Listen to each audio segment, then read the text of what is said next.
nimba uri muri ba bantu baronka umushahara bakaronka amafaranga hanyuma inyuma y'iminsi mikeyi bakabona amafaranga araheze, amafaranga batabonye n'ikintu bayakoresheje, kino kiganiro kirakuraba. Muri iki kiganiro inje turabire hamwe, inje kubwira ibintu 10 wokora kugira wirinde donc utuma amafaranga yawe aramba, amafaranga uronka ashobora kuba yo gutunga, ntiyihute guhera ngo bigukwegere mu yandi madeni. Ubane nanje mu iki kiganiro uraza kugenda ubona uburyo ukoresha amafaranga neza bigatuma aramba, ntiyihute guhera nkuko vyahora. Ndabaramukije nongera ndabaha ikaze kuri YouTube channel. Nkuko musanzwe mubimenyereye, YouTube channel ndabacishiriza ibiganiro bigiye bitandukanye. Usibye ko nari maze iminsi mvuga ku vyerekeye umuziki, ariko mwino minsi kubera ata makuru menshi hari mu muziki, navuze ati reka ncishimwe n'ikiganiro cy'ubuzima busanzwe kubera ko navyo biba bikenewe. Ntago twaguma mu muziki gusa, ariko naho ntitwawuhevye, tuzobandanya ariko tuze turavanga n'ubuzima busanzwe kugira ngo iyi channel ibandanye babera yakamaro. Nimba uri mushasha rero kanda subscribe ndabigusavye, nimba usanzwe warabikoze naho uri umuntu wanje ndagushimiye, shirako j'aime, ushireko na commentaire kugira uzozwana nanje mu biganiro nzoza ncisha kuri YouTube channel yanje. Ntiriwe ndabatindira rero, ntiriwe ndabatevya, reka dute dutangura n'ivyo bintu 10 wogira ko ivyo bintu bigerageje ukazobishobora, uzogenda ubona impinduka mu buzima bwawe. Reka dutangure n'ikintu ca mbere. Ikintu ca mbere utegerezwa gukora kugira ngo amafaranga yawe nahere yihuse ngagenda ataja kumari, ica mbere ni kubanza ukamenya amafaranga yawe akuriye, amafaranga yawe uyakoresha ibintu bimeze gute. Ibyo navyo turabimenya gute? Urafata ahantu ukazurandika buri kintu uguze. Tuvuge nk'uko tugiye kubitangura mu kwezi nko ku 10, ukazurandika guhera ku itariki ya mbere gushika itariki ya nyuma y'ukwezi. Nimba uguze nimba dufate ugiye gusuma mu isoko ukagura ibiro 10 by'umuceri, ugashika ukavyandika. Nimba usohoze ukaja mu kabare ugashika ukavyandika. Nimba uguze impuzu ukavyandika. Gutyo izo bizotuma ukwezi guheze ubona ati nakoresheje amahera nganuko. Hanyuma ubone n'ibintu wakoresheje mu mafaranga yawe. Mu nyuma rero ucugira analyse, urabe ati nibi bintu naguze, bino bintu nakoresheje mu ku kwezi, nibihe bintu vyari bikenewe, nibihe bintu bitari bikenewe. Hama ucura ibintu bitari bikenewe waguze ubikuremo kugira mu kwezi gukurikira ntihagire ikintu kidakenewe uzosubira kugura. Nyimba waranwe nk'inzoga ukabona ati ntago zari zikenewe, zikuremo. Hama ayo mahera y'inzoga ube urayacunguye. Nyimba ari kindi kintu wagize ubona kidakenewe, naco nyene ugikuremo. Amafaranga y'ico kintu nayo abara ube urayacunguye. Ikintu ca mbere ngira mwacumvise no kubanza ukamenya ati amafaranga yanje akora iki, kuvuga ukavyandika ukabona ati amafaranga yanje yakoze ibi. Mu nyuma ukaraba ifise akamaro, ugaca arivyo ubandanya ukora. Hanyuma bimwe bidakenewe ukabikuramo ntabatindiye. Reka duce tubandanya n'ikintu ca kabiri. Ikintu ca kabiri rero naco no kuvuga utegerezwa gushira ku rutonde ibintu vy'ingenzi. Mvuze ibintu vy'ingenzi sinzi ko umuntu ahura, no kuvuga ibintu prioritaire, ibintu utegerezwa gukora, ibintu utegerezwa kugura. No kuvuga nk'ubu mvuze ati ibintu vy'ingenzi bagamije kuvuga vya bintu ari ngombwa uko uzogenda kose ubigure. Aho ndavuga nka ratio, ni ngombwa utegerezwa kurya, utegerezwa kugura imfungurwa. Ndavuga ahuba, nyimba upanze ni ngombwa utegerezwa kuyiriha, utegerezwa kuriha amatara n'amazi, utegerezwa kuriha ishure nyimba uri umunyeshure, utegerezwa kuriha mituwele kugira ngo amagara yawe nayo nyene abakenewe. Ivyo bintu umaze kubitondeka ku murongo, ivyo bintu vy'ingenzi utobaho udafise, ugacu biharurira n'amahera bizotwara. Hanyuma ibindi bintu burya bintu vyiyongeramo, ndavuga nko gusohoka, ndavuga nko kuja gutemberera inshuti, ukabiraba ukavyihorera bikunze bivanye n'amahera ubona winjiza. Ivyo bindi ukaburabireka ukaburakora ivyo vy'ingenzi, amafaranga yawe ukabura yakoresha ivyo vy'ingenzi. Ico nico ca kabiri. Reka duce tubandanya n'ica gatatu naco ntiriwe ndateba. Ikintu ca gatatu gishobora gutuma amafaranga yawe atihuta guhera no gutangura kuziganya.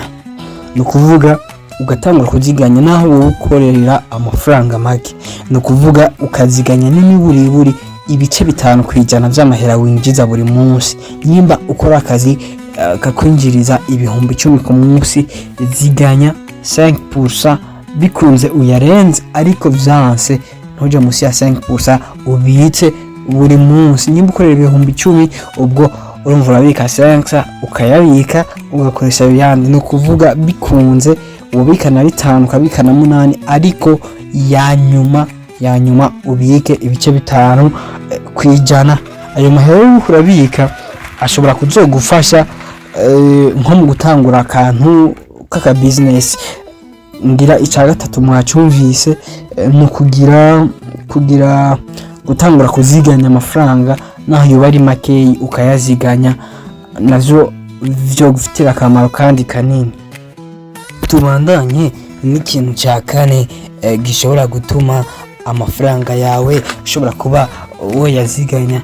Ikintu ca kane naco ni kuvuga wirinde kugura ibintu utateguye.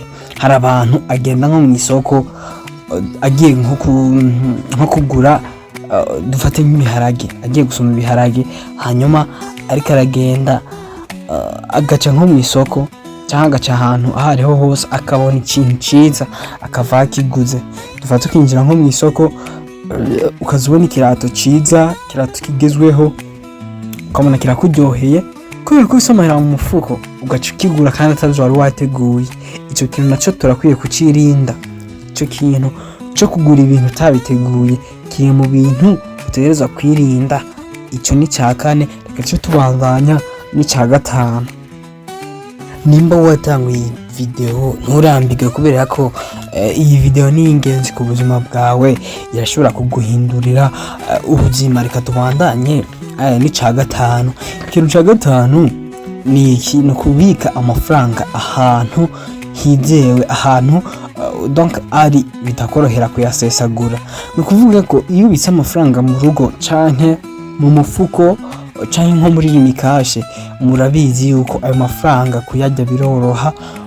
Amafaranga yafise mu mufuko ushobora kugenda uhura n'umugenzi utamubwira ngo tugende ndakugurira icupa, utavuga ati reka ndakugurire, cyangwa ukagenda mu isoko ukabona akantu kakakuryohera, ukabona nk'amaye kutera ukumva arakuryoheye ugaca uyagura. Kubera iki? Kubera amafaranga ari mu mufuko. Ariko amafaranga ari nko kuri banki, nivyo ukunda ko uje gufata amafaranga uje kuyarutira muri banki udafise ikintu ugomba yakoreshe, uja kuyarutira ariko ufise ikintu ugomba yakoreshe. Twatuntu to kuyonona to kuyasesagura uca usanga amafaranga yawe kubera abitse ahantu hizewe biko birakugora kuyasesagura, ugasiga uyakoresha ibintu bifise akamaro, ibintu bigufitiye akamaro vyonyene.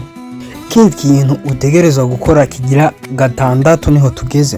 Utegerezwa gukora ije, no kuvuga utegerezwa gutegura amafaranga ukoresha buri kwezi.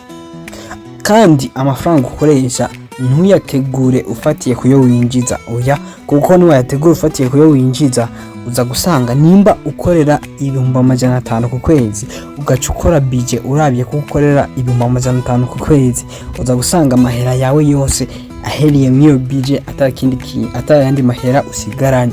Aho gukora budget y'ibintu ubona nkenegwa, vya bintu uvuga ati ibi ndabibuze ubuzima nibwo bandanya, aba ariyo budget ukore budget utarabye ku mafaranga winjiza, ahubwo ukore budget urabye ku bintu ubuzima bwawe bukeneye. Cyo kintu kigira gatandatu. Reka tubandanye turabira hamwe n'ikintu kigira ndwi.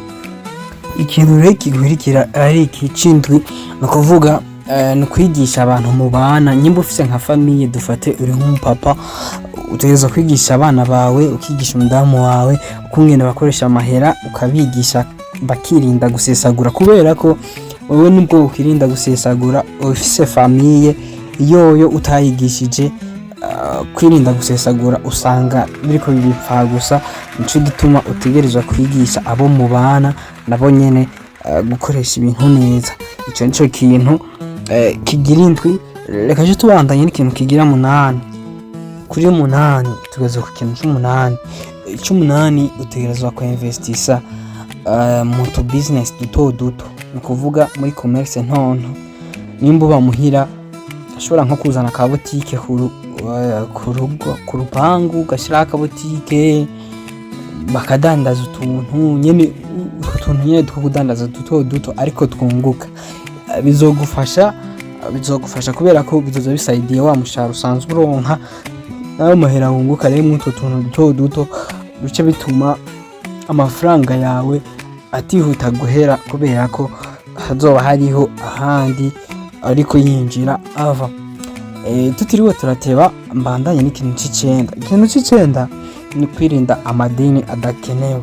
Simvuze ngo ntusaba ideni ariko saba ideni rikenewe. Kenshi usavye ideni ukarisaba atari ikintu kizokunguka ukoresha, akenshi iryo deni rirakunanira kuriha. Ariko niwasaba ideni ugomba gushora mu kintu ubona kizokunguka, ntago atari accident zabaye, akenshi ideni ntirikunanira kuriha. Nico gituma bavuga ngo usaba amadeni akenewe, usaba amadeni yo kwinvestisa mu bintu, hanyuma iryo deni usavye ugenda uricuruze amahera aboneke uzoronka yuri hajya deni ndetse uronke n'inyungu usigarana. Iryo niryo deni bukwiye gusaba. Ico cyari kintu kigira 9. Imbere yuko tubandanya n'ikintu c'10 banza urabe kwa konte subscribe kuri channel, urabe nimba utarakora subscribe ushireko, nimba uri kuraba cyane kabigezaho ushirako jene, ushirako commentaire intege nimba ndiko ndababwira ibintu bifise akamaro simbone yuko ndiko ntamba nirorera. Nukuvuga ikintu kigira 10 naco ni iki, ni kwihanganira ibintu byo gusesagura no kwinezereza. Nukuvuga yifuse amahera akenshi uzorabe uguma wumva umengo nta mahoro ufise, ukaguma wumva umengo hari ibintu byo kuryohera woja kugura, hari ibintu byo kuryohera wojamo, ukumva umengo wosohoka, ukumva umengo wogura impuzu nziza. Rero izo bintu iyo bikunaniye kwihanganira usanga amahera wakoreye ukwezi kose uyakoresheje mu minsi nk'itatu canke 4, amindi minsi yose ugacibaho nabi kubera ko amafaranga yakunaniye kwihanganira.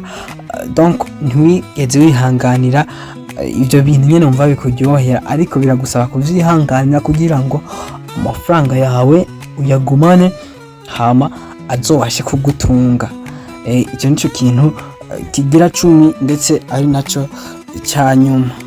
Ndagushimiye wafashe umwanya wawe ukanyumviriza, uri umuntu w'agaciro kandi uri umuntu aciye ubwenge kubera ko kino kiganiro ni kiganiro cyari kumviriza nyine umuntu aciye ubwenge, umuntu azi ubuzima icyari cyo, kandi nizere ko kigiye kuguhindurira ubuzima. Akoze kubana nanje, tuzohorera mu kiganiro gikurikira. Ciao ndabakunda.